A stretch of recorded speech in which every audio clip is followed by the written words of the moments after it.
بسم اللہ الرحمن الرحیم۔ السلام علیکم ورحمۃ اللہ وبرکاتہ۔ آپ تمام حضرات کو محی الدین اسٹوریز آفیشیل اکاؤنٹ پر خوش آمدید کہتا ہوں۔ آپ سب کا بہت پیار مل رہا ہے باقی تمام قسطوں میں۔ انشاءاللہ مجھے امید ہے میری آنے والی ہر ویڈیوز پر آپ کا بہت پیار ملے گا۔ ویران زندگی قسط نمبر 15 رومانٹک ناول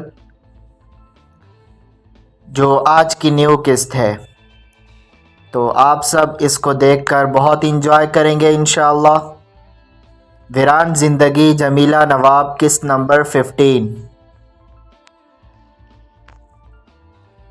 دن کے 10 بج رہے تھے جب ہادی کی آنکھ کھلی۔ ہانی ابھی بھی سو رہی تھی۔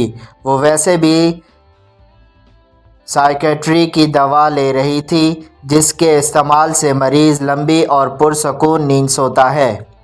ڈاکٹر نے اس کی مینٹل ہیلتھ کے پیش نظر 3 ماہ کا کورس تجویز کیا تھا جس کے دوران وہ ماں بننے کا رسک نہیں لے سکتی تھی۔ یہی وجہ تھی کہ اسے 3 ماہ کے لیے حمل روکنے والا انجیکشن لگایا گیا تھا۔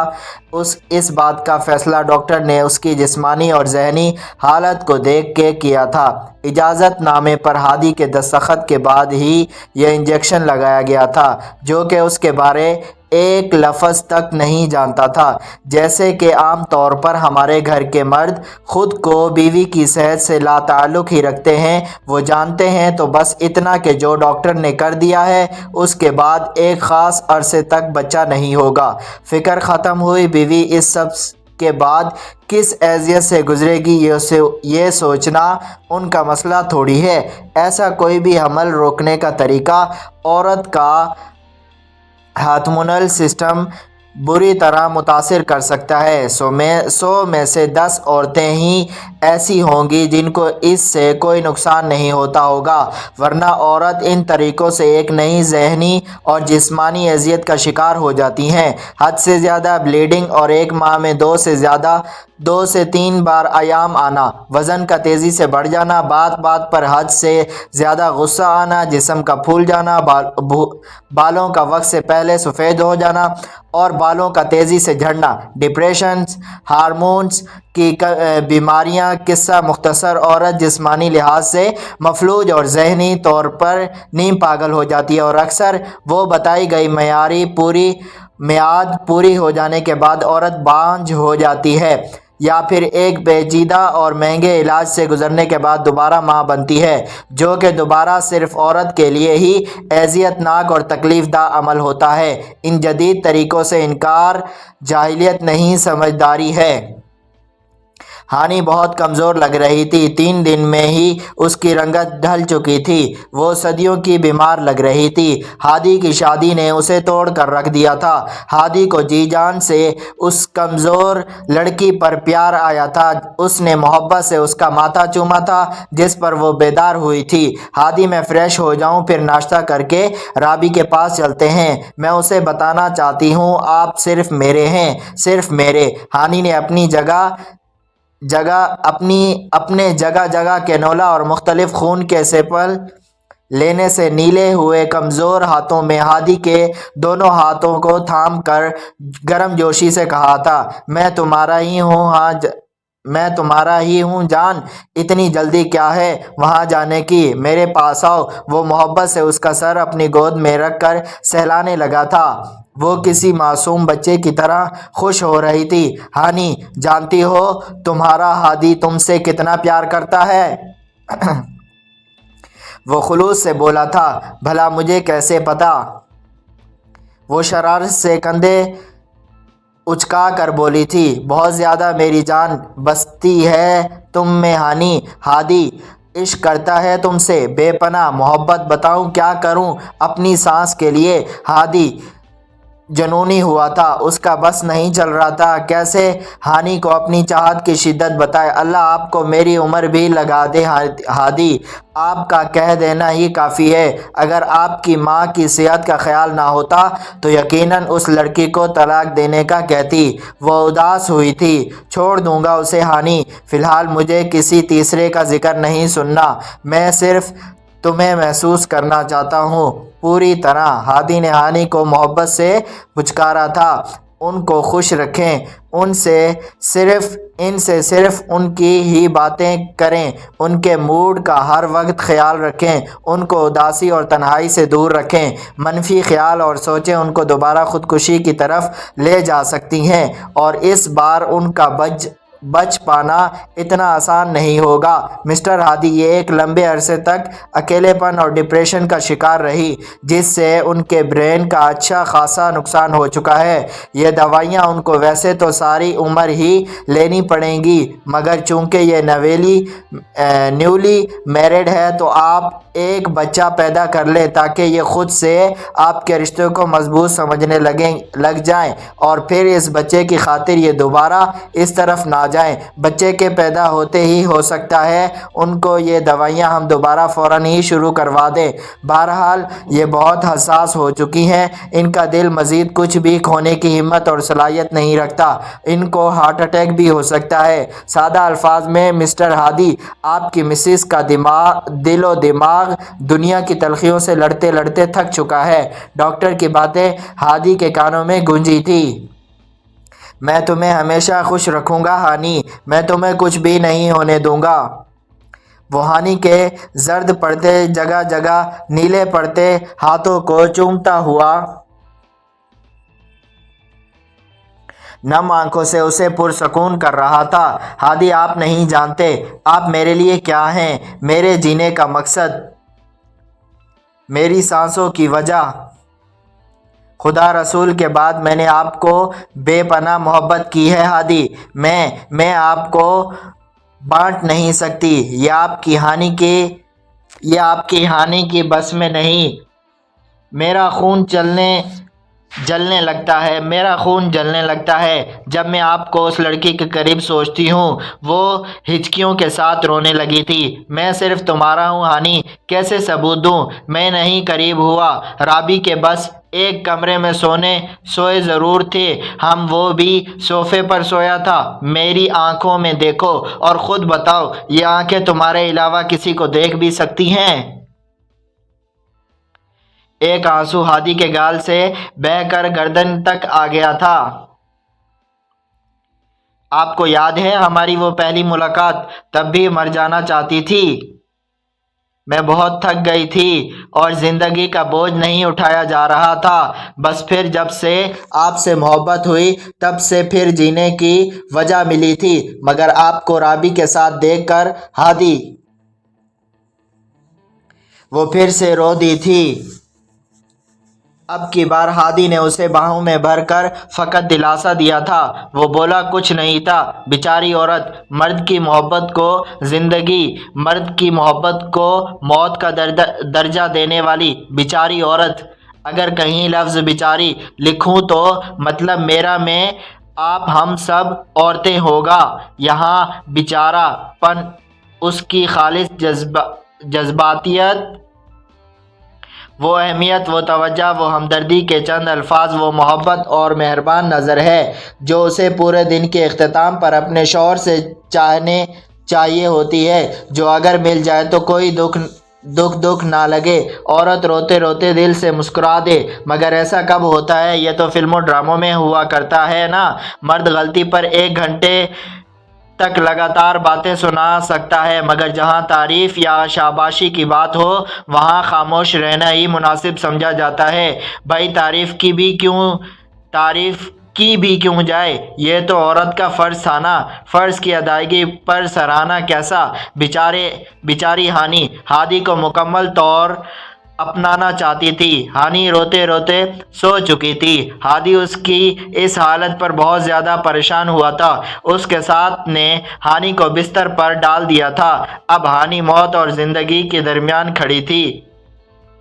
رابی کا کیا رد عمل ہوگا، وہ ایک الگ مسئلہ تھا۔ ہادی نے موبائل اٹھایا اور رابی کا نمبر ملایا۔ دوسری طرف نمبر ابھی تک بند آ رہا تھا۔ اب رابی کی فکر ہوئی تھی، اپنا رویہ اور اس کا مرجھانا سب یاد آیا تھا۔ آخر اس معصوم لڑکی کا کیا قصور تھا؟ ہادی کے ضمیر نے اس سے سوال کیا تھا۔ وہ باہر نکل کر اب ہوٹل انتظامیہ کو فون ملا رہا تھا۔ ہیلو، روم نمبر 24 میں مسز ہادی ہیں میری وائف، آپ ذرا ان کو ناشتہ پہنچا دیں اور پھر مجھے بتائیں، میں ذرا باہر آیا ہوں کام سے۔ جی میں ویٹنگ۔ وہ فون بند کر کے اب دوسری طرف سے کال کا منتظر تھا۔ لگ بھگ 15 منٹ بعد ہوٹل مینیجر کی کال آئی تھی۔ سر، انہوں نے ناشتہ واپس بھجوا دیا ہے، ان کا کہنا ہے وہ سو رہی ہیں، ان کو کوئی بھی تنگ مت کرے۔ جی ٹھیک ہے۔ ہادی کو ڈر تھا کہیں وہ ماں کو سب نہ بتا دے۔ شکر ہے اس کا نمبر بند ہے، اگر آن ہوتا تو پاکستانی نمبر دیکھ کر ان کو پتہ چل جاتا، یہ تو میں نے سوچا ہی نہیں تھا۔ ہانی کو سوتا چھوڑ کر جلدی سے ایک سم لینے گیا تھا۔ اپنا پاک کا نمبر بند کر کے وہ نیا نمبر اس نے ایکٹیو کیا تھا، جبکہ واٹس ایپ پر وہ ماں سے آسانی سے رابطہ کر سکتا تھا۔ جب تک وہ آیا، ہانی نہا کر چینج کر چکی تھی، وہ تیار تھی۔ دونوں نے ناشتہ منگوا کر کیا اور اسلام آباد کے لیے نکل گئے۔ وہ راستے میں تھے جب واٹس ایپ پر صبیہ بیگم کی کال آنے لگی تھی۔ السلام علیکم ماں، کیسی ہیں؟ ہادی کی آواز سے محبت آیا تھی۔ ٹھیک ہوں، بس رات ذرا طبیعت بگڑ گئی تھی تو ہسپتال میں رکنا پڑا، مگر اب ٹھیک ہوں۔ میری بیٹی کیسی ہے؟ میری بات کرواؤ۔ ماں، میں بس اگلی فلائٹ لے کر واپس آ رہا ہوں، آپ بیمار ہیں اور ہم ادھر مزے کریں، بس ڈن ہو گیا۔ ہادی سچ میں کافی پریشان ہوا تھا۔ ارے نہیں بیٹا، ٹھیک ہوں میں، اگر تم نے ایسا کیا تو ناراض ہو جاؤں گی۔ چلو میری بہو سے بات کرواؤ اب۔ ماں، 2 منٹ تک کرواتا ہوں، وہ کال کاٹ چکا تھا۔ ہانی، ماں سے رابی بن کر بات کرو، کال ملا رہا ہوں۔ اس نے خوشی سے اس بات میں سر ہلایا تھا۔ السلام علیکم ماں، آپ کیسی ہیں؟ ہادی نے بتایا ہے آپ کی طبیعت خراب ہے۔ ہانی ماں کی آواز کو ترسی ہوئی بھرائی آواز میں بولی تھی۔ ارے تم رو کیوں رہی ہو بیٹا، اور آواز بدلی کیوں لگ رہی ہے تمہاری؟ تم ٹھیک ہو؟ ہادی نے تنگ تو نہیں کیا؟ صبیہ بیگم پریشان ہو گئی تھی۔ بس ماں، آپ کی آواز سن کر دل بھر آیا ہے میرا۔ ٹھیک ہوں میں ٹھیک ہوں، وہ آنسو صاف کرتی ہوئی ضبط سے بولی تھی۔ اچھا چلو میری بچی، ایسے بلا وجہ روتے نہیں ہیں، میں کدھر جا رہی ہوں، بس مہینے بھر کی تو بات ہے بیٹا، پھر تو میں اپنی بیٹی کو اپنی نظروں کے سامنے رکھوں گی۔ صبیہ بیگم دل کی سچائی سے بولی تھی۔ ماں، آئی لو یو سو مچ، آپ میری بھی ماں ہو نا؟ ہانی نے اب روتے ہوئے پوچھا تھا، جس پر صبیہ بیگم بھی عبیدہ ہوئی تھی۔ آئی لو یو مور میری بیٹی، بس اب ایسے روتی رہو گی تو میری طبیعت سچ میں بگڑ جائے گی۔ ہادی کو فون دو، اس کے کان کھینچوں جو تمہیں رونے دے رہا ہے۔ جی ماں، دیتی ہوں۔ ہانی نے فون ہادی کو دیا تھا۔ ہاں جی ماں، میری بہو کو اچھے سی جگہ پر لے جا کر کھانا کھلاؤ اور مجھے اس کی ہنستی مسکراتی پک بھیجو۔ صبیہ بیگم نے ہادی کی پریشانی میں اضافہ کیا تھا۔ جی ماں، ابھی ڈرائیو کر رہا ہوں، پھر بھیج دوں گا تصویر۔ اپنا بہت سا خیال رکھیں، دوبارہ طبیعت خراب ہوئی تو فوراً اطلاع دیجیے گا ماں۔ ٹھیک ہے بیٹا، اللہ حافظ۔ فون بند ہو چکا تھا۔ اب یہ تصویر والی نئی مصیبت آن پڑی تھی۔ شام ہونے کو تھی جب وہ رابی کے پاس ہوٹل پہنچے تھے۔ راستے میں وہ سفر کے دوران ایک جگہ رک کر کھانا کھا چکے تھے۔ ہادی نے ایک اور کمرہ بک کروایا اور ہانی کو وہاں ٹھہرا دیا۔ میں رابی سے بات کر کے آتا ہوں تمہیں اس سے ملوانے، تو تم تب تک فریش ہو جاؤ، رات کا کھانا تینوں ساتھ میں کھائیں گے۔ ہادی ہانی کو مطمئن کر کے رابی کے کمرے میں آیا تھا، جہاں مسلسل دستک دینے پر بھی دروازہ نہیں کھولا گیا تھا۔ آخر ہادی کو کاؤنٹر پر جا کر دوسری چابی لانی پڑی۔